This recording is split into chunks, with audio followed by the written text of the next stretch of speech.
तक़रबुज़्ज़िना, और जिना के करीब भी ना जाना, इन्नहु काना फ़ाहिशतन व साअ सबीला, बेशक वो बेहयाई है और बहुत ही बुरा रास्ता है।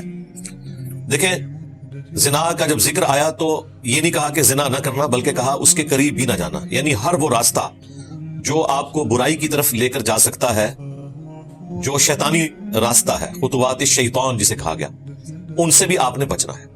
ज़ाहिर है इसमें वो सारे असबाब आएंगे जो इंसान को बुराई की तरफ माइल करते हैं। इसीलिए सूरत नूर में अल्लाह ताला ने नबी सल्लल्लाहु अलैहि वसल्लम की मुबारक जुबान से कहलवाया कि ए नबी, मुमिन मर्दों को हुक्म दो कि अपनी निगाहों को नीचा रखें, और फिर उसी आयत में आगे चलकर आया कि मुमिना औरतों से भी फरमाओ कि वो भी अपनी निगाहों को नीचा रखें। यानी निगाह को नीचा रखना है, बदनिगाही से भी बचना है। बदकारी तो बहुत बड़ी चीज है, लेकिन उस तक पहुंचने का रास्ता बदनिगाही ही है। इस मॉडर्न दौर में जिस तरीके से बेहयाई का फितना सामने आया है वीडियोस की शक्ल में, ये इतनी बड़ी आजमाइश है जो पहले कभी उम्मत पे नहीं आई। सहाबा इकराम, ताबईन, तबा ताबईन के जमाने में इस एतबार से बुराई करने के उतने मौके अवेलेबल नहीं थे जो आज सोशल मीडिया की वजह से, स्मार्टफोन्स की वजह से वीडियो का फितना आम हुआ है, एक आम बंदे तक अवेलेबल है। इस एतबार से ये बहुत बड़ी आजमाइश है, और उस आजमाइश से बचने का तरीका यह है कि आपने बुराई की तरफ निगाह भी उठाकर नहीं देखना। सही मुस्लिम में हदीस है, अल्लाह के नबी इस्लाम से अचानक उठ जाने वाली निगाह के बारे में पूछा गया तो फरमाया कि मुझे मेरे रब ने हुक्म दिया है कि मैं फौरन निगाह को हटा लूं। इसी से वो कंसेप्ट आया कि पहली नजर माफ है। पहली नजर का मतलब यह है कि आपको पता चल जाए, ये नहीं है कि पता चल गया उसके बावजूद पहले आपने नजर डालनी है और फिर माफी मांगनी है, वो दूसरी नजर ही होगी। अचानक नजर का जिक्र है उसमें, उठ जाने वाली नजर, उसके बारे में हुक्म यह है कि मैं उस नजर को हटा लूं। फिर सही मुस्लिम में एक और हदीस है, नबी इस्लाम के सामने से कुछ औरतें गुजर रही थी, अचानक आपकी निगाह पड़ी, आप अपने घर में तशरीफ ले गए, अपनी बीवी के साथ इज़्दिवाजी ताल्लुक कायम किया, और फिर साहबा में वापस आके फरमाया कि अगर किसी की नजर किसी नामहरम पर पड़े और वो उसे भली मालूम हो तो उसे चाहिए अपनी बीवी के पास जाए, उसके पास भी वही चीज है जो उस औरत के पास, और यूं अल्लाह ताला तुम्हारे दिल से उस औरत का ख्याल निकाल देगा। ये एक जरिया नबी इस्लाम ने बताया बेहयाई से बचने का। बुखारी और मुस्लिम दोनों में हदीस है कि तुम में से जिसमें इस्तिताअत है वो निकाह करे। बेशक निकाह करना निगाहों की हिफाजत का और तुम्हारी शर्मगाह की हिफाजत का जरिया है, और जो निकाह की इस्तिताअत ना रखता हो उसे चाहिए कि वो रोजे रखे, इसके जरिए अपनी शहावत को ठंडा करे।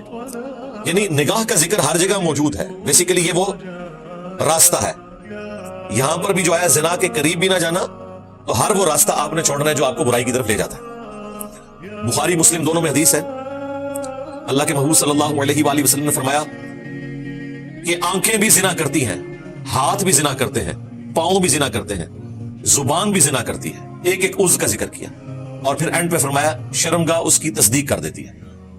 यानी ये तमाम बुराइयां और उनका अल्टीमेट अंजाम बदकारी, इन सारी चीजों से बचना है। सिर्फ ये नहीं है कि एक्सट्रीम चीज से बचना है, उस तक ले जाने वाली हर चीज से आपने बचना है। सही मुस्लिम में हदीस है कि जब कोई शख्स बदकारी करता है तो उसका ईमान उसमें से निकल जाता है और उसके सर पर मंडलाना शुरू कर देता है, और जब वो इस काम से फारिग होता है फिर उसका ईमान उसमें वापस आता है। लेकिन वो किस हालत में आता है? जब वो तौबा करता है, अल्लाह की तरफ रुजू लाता है। वो अल्लाह का वादा है सूरतुल फुरकान की आयत नंबर 68, 69 और 70।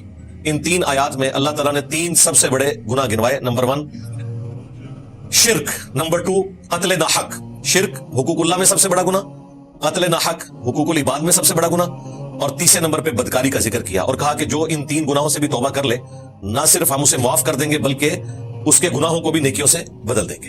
अल्लाहु अकबर कबीरा वल्हम्दुलिल्लाहि कसीरा व सुब्हानल्लाहि बुकरतन व असीला। लेकिन हर गुनाह से तौबा का तरीका अलग है। कत्ल नाहक की तौबा सिर्फ तौबा करने से नहीं होगी, बल्कि जो अल्लाह का हक है सूरतुन निसा में आया वो आपने देना है, एक गुलाम आजाद करना है या 60 मुसलसल रोजे रखने हैं, और ब्लड मनी भी देना है वो रसा को। और अगर वो कत्ल जानबूझ के किया है तो फिर किसास वाला मामला भी है। इसी तरीके से चोरी की सजा है, वो सजा काटने के बाद ही वो गुनाह माफ होगा। इसी तरीके से बदकारी वाला केस भी है कि अगर बदकारी पब्लिकली रिपोर्ट हो जाएगी तो फिर सिर्फ तौबा काफी नहीं है, اگر وہ غیر شادی شدہ ہے تو 100 کوڑے لگائے جائیں گے، ادروائز شادی شدہ کے لیے سنسار کی سزا ہے۔ ہاں اگر یہ پبلکلی چیز رپورٹ نہ ہو، چھپ چھپا کے ہو، تو پھر توبہ کر لینا کافی ہے۔